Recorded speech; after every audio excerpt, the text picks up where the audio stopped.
دونوں متقیم میں جوڑے گئے. ٹھیک ہے کہ خزے توے دستانے واچو موزے واچو فرقہ واچو. ٹھیک ہے متقی نہیں تھی کہ بس گناہ میں گناہ ایسے 5 منٹ ہے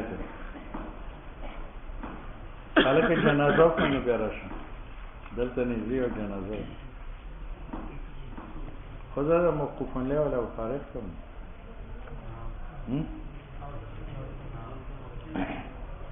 وعن عبد الله بن عمرو رضي الله تعالى عنه قال قال رسول الله صلى الله عليه وسلم المسلم من سلم المسلمون من لسانه ويده. مسلمان وہ ہے کہ دوسری مسلمان اس کی زبان اور ہاتھ سے سالم ہو. والمہاجر اور مہاجر من وہ ہے حجرہ جو ترک کرے ما وہ گناہ نہ اللہ عنہ جس سے اللہ تعالیٰ نے منع فرمایا. یہ بخاری اور مسلم یہ بخاری کے الفاظ ہے اور مسلم میں یہ ہے ایک آدمی نے سوال کیا نبی علیہ السلام سے ای المسلمین خیر کون سا مسلمان نیک ہے؟ فرمایا من وہ سلم المسلمون کہ دوسری مسلمان سالم ہو اس کی لسان اور ید کی تکلیف. اس پر ایک اعتراض ہے کہ حدیث میں ہے کہ المسلم من مسلمان وہ ہے سلم المسلمون من لسانی و یدی کہ دوسری مسلمان اس کے ہاتھ اور زبان کی اذیت سے محفوظ. تو اگر محفوظ نہ ہو تو وہ مسلمان نہیں وہ حالانکہ وہ بھی. اس کا جواب یہ ہے کہ المسلم میں الف لام عہد کا ہے نیچے قاری کا نقطہ ہے یعنی المسلم الکامل.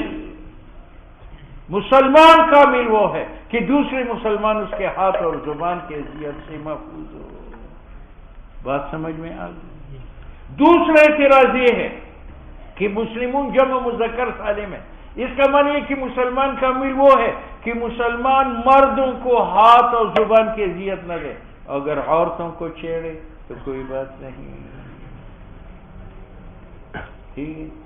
اس کا جواب قاری نے کہا ہے کہ مسلمون جمع ہے مسلم کا اور مسلم کا معنی متصف بالاسلام اور متصف بالاسلام عام ہے مرد ہو یا عورت. اس کا معنی یہ من سلم اہل الاسلام من لسانہ و یدہ اور اہل اسلام جیسے مردوں کو شامل ہے اسی طرح عورتوں کو بھی شامل ہے. بات سمجھ میں آ من لسانہ و یدہ. اس پر اعتراض ہے تیسرا کہ اس سے معلوم ہوا کہ مسلمان کامل وہ ہے جو دوسروں کو ہاتھ سے اذیت نہ دے زبان سے اذیت نہ دے. اگر لات مارے تو وہ جائز ہے. بات سمجھ میں. اس کا جواب یہ ہے کہ ید اور لسان کا ذکر حصر کے لیے نہیں ہے یہ بنا بر کثرت ہے. یعنی اکثر ایک آدمی دوسرے کو اذیت دیتا ہے تو یا زبان کے ذریعے سے دیتا ہے اور یا ہاتھ کے ذریعے سے دیتا ہے. تو ید اور لسان کا ذکر بنا بر انحصار نہیں ہے بلکہ بنا بر کثرت ہے. بات آئی ہے. اچھا 3 اعتراض ہو گئے. چوتھا اعتراض یہ ہے کہ ید کا ضرر لسان سے زیادہ. ہاتھ سے مارے تو آنکھ ختم ہو جاتی ہے کان بہرے ہو جاتے ہیں سر پھٹ جاتا ہے. زبان سے تو اذیت اتنی نہیں ہوتی. تو پھر یہ کہنا چاہیے من یدہ و لسانہ. یہ چوتھا ہے. اس کے 2 جواب ہیں. ایک کہ لسان کا ضرر کم ہے اور ید کا زیادہ ہے اور ہمیشہ ترقی ادنا سے اعلیٰ کی طرف ہوتی ہے اس لیے من لسانی و یدی کہا. اگر من یدی و لسانی کہا جاتا تو یہ تو ترقی من الاعلیٰ الی الادنا ہے اور یہ خلاف اصل ہے. ٹھیک ہے. دوسرا جواب یہ ہے کہ ید سے لسان کی اذیت زیادہ ہے. ید کی اذیت وقتی ہے درد یہ محسوس کرتا ہے لیکن یہ درد جو ضرب سے ملا ہے یہ مستمر ہے یا وقتی ہے؟ گھنٹہ ہوگا دن ہوگا سال ہوگا پھر ختم ہوگا. لیکن زبان سے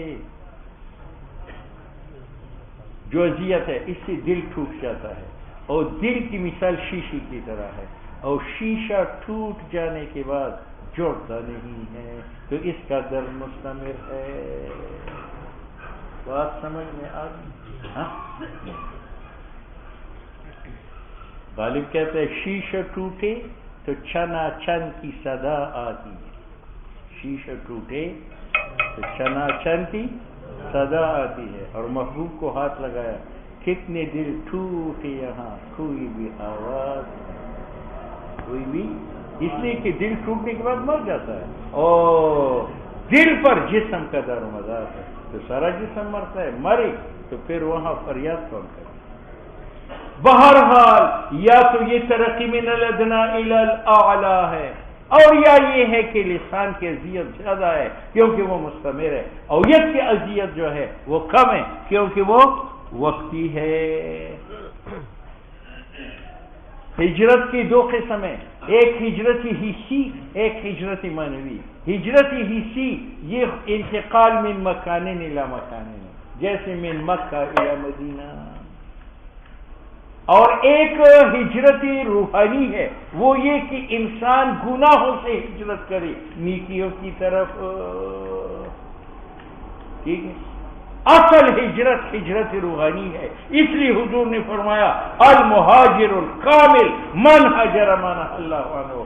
مہاجر کامل وہ نہیں ہے جو ایک وطن چھوڑ کر دوسرے میں چلے جائے، مہاجر کامل وہ ہے ہجرہ جو ترک کرے وہ گناہ نہ اللہ عنہ جس سے اللہ تعالیٰ نے منع فرمایا. ٹھیک ہے، یہ الفاظ صحیح بخاری کی ہے. اور مسلم میں یہ ہے کہ ایک آدمی نے نبی علیہ السلام سے سوال کیا ای المسلمین خیر، مسلمانوں میں افضل کون ہے؟ فرمایا من وہ ہے سلیم المسلمون من لسانہ و یدہ. وہی چار اعتراضات یہاں جاری کرو. وعن انس